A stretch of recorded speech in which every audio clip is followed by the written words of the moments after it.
আসসালামু আলাইকুম দর্শকবৃন্দ।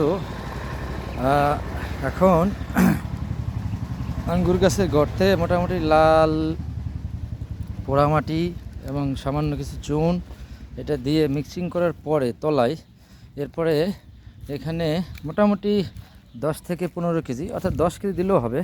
বাট আমার আছে এই যে 2-3 বছরের পুরাতন গোবর আমি রেডি করে রাখছিলাম। এটা 2-3 বছর হয়ে গেছে অলরেডি, আমি ঢেকে রাখছিলাম সুন্দর করে। এটা একবারে পোকামুক্ত। তারপরেও এখানে ফাঙ্গিসাইড দিয়ে নেব, ছত্রাকনাশক ফাঙ্গিসাইড, তারপরে ম্যানকোজেব এই টাইপের সাপ। এগুলো দেওয়ার পরে আপনার এখানে 10 কেজি বা 12 কেজি গোবর দিব। গোবরের সাথে যে পুরান মাটি আছে ওইটা দিয়ে ভালোভাবে কোদাল দিয়ে কুবিয়ে মিক্সচারিং করে সাথে আমরা কিছু হালকা পরিমাণ রাসায়নিক সার দিব, যেগুলো আপনাদের আমি দেখাচ্ছি এখন। এরকম একটা পাত্রে প্রথমে আমরা ভার্মি কম্পোস্ট নিব,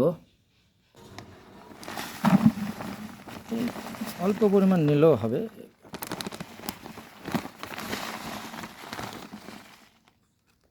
এরপরে নিব হলো হিউমিস্টার, যেটা মাটির জন্য অত্যাধিক দরকারি।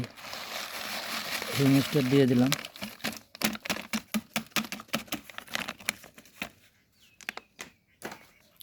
এবার নিব ম্যাগনেসিয়াম সালফেট কিছু পরিমাণ।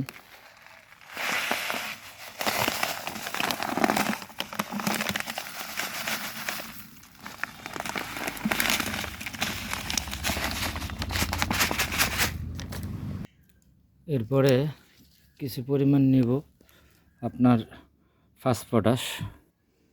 ফসফরাসটা কিছু পরিমাণ নিব। এরপরে আপনি অল্প পরিমাণ কিছু বোরনও দিয়ে নেবেন, 16 বোরন, এই 50 গ্রাম বা 100 গ্রাম এরকম দিয়ে দিলে হয়ে গেল। মানে এটা আমি করতেছি 60টা গাছের জন্য আর কি, এই আঙ্গুর গাছের জন্য একবারে মানে মাটিতে, যেহেতু এই মাটি আর কখনো গর্ত করতে পারবো না, এই জন্য একবারে দিয়ে নিতেছি আর কি। বাকি এরপরে দিব আমি হাড়ের গুঁড়া আর একটু শিংকুচি। হাড়ের গুঁড়া, শিংকুচি ম্যাগনেসিয়াম আপনার ক্যালসিয়ামের জন্য খুব উপকারী এবং গাছের গ্রোথও খুব ভালো হয়।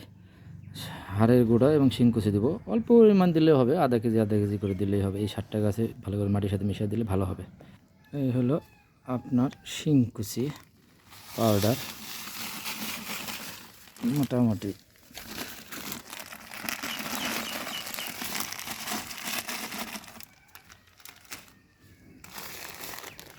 এটা হচ্ছে হাড়ের গুঁড়া।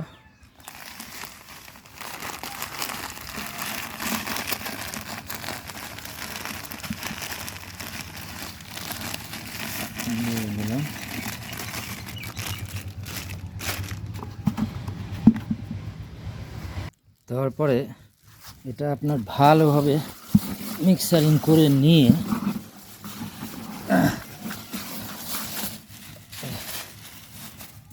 আসলে হাতে লাগাবো না বিধায় পলিথিন নিয়েছিলাম, এই মিক্সারিং করলাম।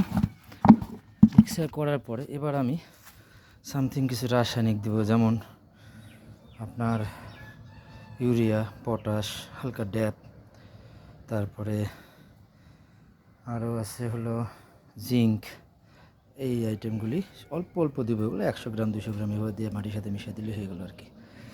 এই হলো আপনার সরিষার খোল, মোটামুটি আধা কেজি পরিমাণ গুঁড়া করে নিলে। তারপরে আছে ড্যাপ আছে, এরপরে সুপার পটাশ, ফসফেট, ইউরিয়া, আর হচ্ছে সর্বশেষ হলো ফোরাডন ভালোভাবে আপনার মানে বিষ গোবরের সাথে ভালোভাবে মিশিয়ে দেবেন, কারণ অনেক সময় গোবরে পোকা থাকে, সেক্ষেত্রে গাছের শিকড় নষ্ট করে ফেলতে পারে।